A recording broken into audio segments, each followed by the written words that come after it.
Les fichiers sources qui ont été utilisés dans ce projet-ci, j'ai une vidéo de plage de Peter Fowler. Ensuite de ça, le nom de l'utilisateur Life on Super 8. On a beaucoup de vieux vidéos que j'ai utilisées dans une transition. Ensuite de ça, un cadre photo et une texture de vitre, là, une utilisatrice qui s'appelle Brianna Martinez, qui est de la piste audio. L'artiste s'appelle Kai Engel. Vous pouvez trouver ses albums et ses pistes sur le Free Music Archive.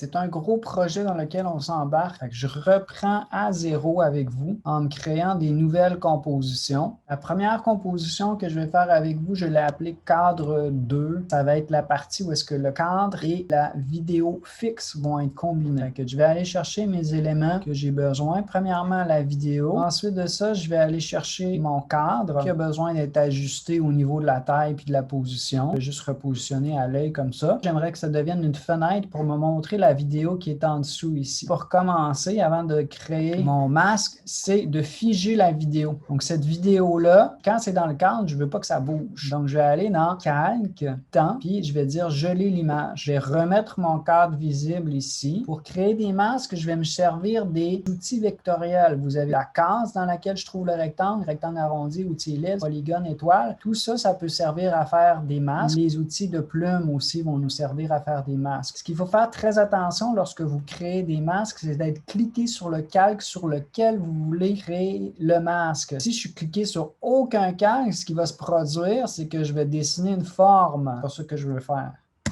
Okay, donc, je vais m'assurer que je suis cliqué sur mon calque où se trouve le cadre. Je pense que le meilleur outil pour ce cadre-là, puisqu'il y a un angle, ça serait de prendre la plume. Ce que vous allez voir en bouclant la boucle, c'est la partie qui demeure visible. J'ai un ensemble masque qui s'est ajouté sur ce calque-là. Dans ma timeline, je vois que mon masque peut être à addition, à soustraction, ou je pourrais tout simplement cliquer inversé, ça reviendrait au même. Quand je m'approche un petit peu, je remarque que mes coins sont peut-être un petit peu mal placés. Je peux prendre ma flèche puis aller repositionner. Je vais aller voir comment ça se passe dans chacun des coins. Pendant que je suis zoomé là, je peux aussi vous montrer le contour progressif, c'est-à-dire que je peux avoir une bordure qui est plus nette ou un petit peu plus flou. Dans ce cas-ci, le cadre, je vais garder un contour progressif à 0 parce que je veux vraiment que ça soit une ligne bien découpée. Je vais revenir à ma vue d'ensemble. Je pourrais m'amener aussi à déplacer ma vidéo, recentrer ma photo dans le cadre. Ensuite de ça, la texture de vitre, je l'ai ajoutée. Ici par-dessus, il va falloir peut-être que je grossisse un peu, que je me déplace un petit peu dans l'image, trouver un endroit qui pourrait bien faire. Ce que je vais faire ensuite, c'est que je vais copier-coller mon masque, commande CTRL-V. Le masque, j'ai décoché inversé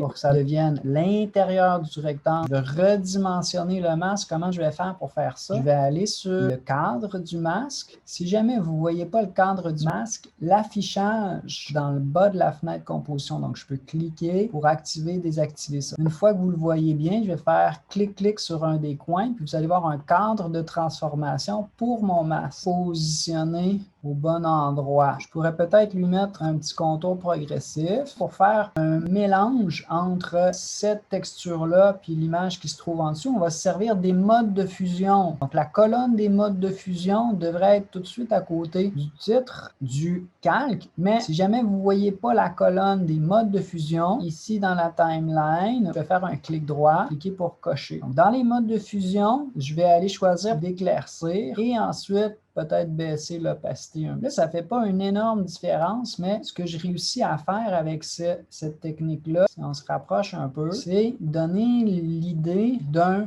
reflet de vitre. Donc ça, c'est notre première composition. Je vais aller maintenant me créer une autre composition. Celle-ci, ça va être la composition finale, dans laquelle je vais intégrer ce cadre-là. La durée va dépendre un peu de notre trame sonore. Fait que je vais aller placer ma trame sonore. Je vais aller mettre notre cadre qu'on vient de créer, cadre 2 ici. Ensuite, ce que je vais faire, c'est que je vais me servir de la musique pour déterminer où je veux avoir ma transition. Donc, je touche L, je vais voir le mot signal, puis je vais ouvrir cet ensemble-là. Au début, on a des notes seules, puis après ça, ici, on voit que le signal, ben, il y a des pics partout, il y a de la musique un petit peu plus active. Ça, c'est un bon endroit pour faire ma transition. Fait que je vais placer mon cadre fixe ici, puis je vais l'aligner avec cette transition-là. Au moment où la musique s'active, j'aimerais ça que la vidéo s'active aussi. ici. Donc, la vidéo va commencer à bouger à partir de ma fenêtre projet, puis je vais la glisser dans ma composition. Je vais la décaler dans le temps à l'endroit où la musique s'active. Je vais faire P position, Shift S pour échelle, sortir la position puis l'échelle de mon cadre. Et ma vidéo, je l'ai mis au-dessus. Je les ai chevauchés comme ça pour pouvoir comparer. Puis en baissant l'opacité un petit peu pour que je puisse voir à travers. L'idée, ça va être de les aligner un petit peu mieux pour que quand on passe de un à l'autre, là, il n'y ait pas trop de changement au niveau de la position de notre sujet. Quand même, il y a quelque chose qui est assez abrupt, là, c'est la disparition du cadre. Donc, pour masquer la transition, je vais prendre une partie de ma vidéo Super 8 où au début de cette vidéo-là, j'ai un flash de lumière. Ce petit flash de lumière-là va nous aider à passer d'une partie de la vidéo à l'autre. Je vous montre ce que je veux dire. Donc là, ce que j'ai fait, c'est que j'ai cliqué 2 fois dans la fenêtre projet pour voir cette vidéo-là, juste le métrage. Je ne suis plus sur la composition, maintenant je suis juste sur le métrage. J'ai ciblé la section que j'avais besoin avec un in puis un out, une entrée puis une sortie. Puis je vais aller glisser cette section-là dans ma vidéo, puis je vais aller la placer par-dessus. Évidemment, le flash de lumière, je ne veux pas qu'il aille effacer mes 2 calques d'en dessous, je veux le mélanger. Encore une fois, ça va être l'idée d'un mode de fusion de catégorie éclaircir qui va nous donner un résultat qui est intéressant. Okay, donc, on a une espèce de flash de lumière au moment où ça change de vidéo. Là, il y a des ajustements à faire dans le temps. J'aimerais aussi jouer avec la taille puis le positionnement de cette vidéo-là. J'ai un petit carré noir dans le coin ici là, que je ne veux pas nécessairement voir. Je vais juste me concentrer sur cette partie transition-là pour voir ce que ça donne.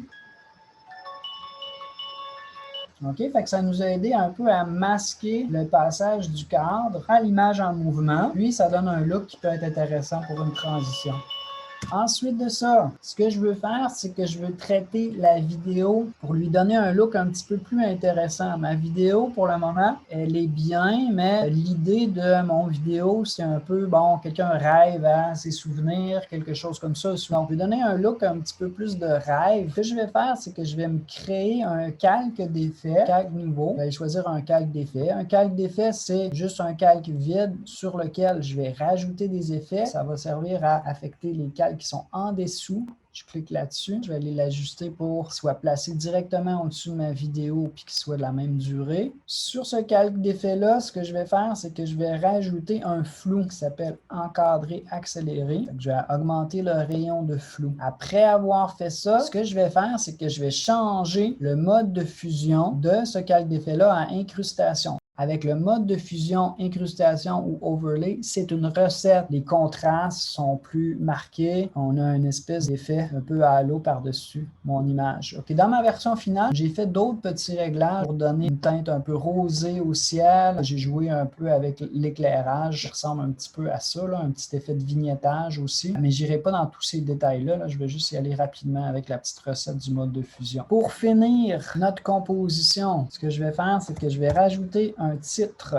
Aller choisir une police qui va être appropriée pour qu'est-ce que vous êtes en train de faire. Je ne prends pas le temps de faire tous ces choix-là. Je vais juste y aller très rapidement. Autour de ce titre-là, je vais créer un masque. Je vais aller cliquer sur le calque de texte. Je vais aller prendre mon outil rectangle puis je vais dessiner un masque qui va révéler le titre au complet. Pour le moment, là, mon masque ne sert absolument à rien. Mais moi, ce que je vais faire, c'est que je vais l'animer. Je vais aller dans l'ensemble masque. Je vais aller trouver la propriété qui s'appelle tracé du masque. Tracé du masque, ça correspond aux coordonnées X, Y de chacun de mes points d'ancrage. Je me suis placé à un endroit dans le temps où est-ce que je voulais que le titre soit visible. Je vais revenir dans le temps. Je vais prendre mes points d'ancrage, tirer comme ça. Et là, l'animation qu'on vient de créer, c'est un masque qui se déplace pour révéler le titre. Ce que je pourrais vouloir faire aussi, parce que pour le moment, le masque, il est très découpé. Fait que je vais aller revenir sur ce qu'on avait parlé tantôt, le contour progressif. Je vais ajouter du contour progressif. À ce moment-là, le titre va se présenter un petit peu plus doucement le long du contour du masque. Je reviens à ma vue d'ensemble, puis je regarde qu'est-ce qu'on a jusqu'à maintenant.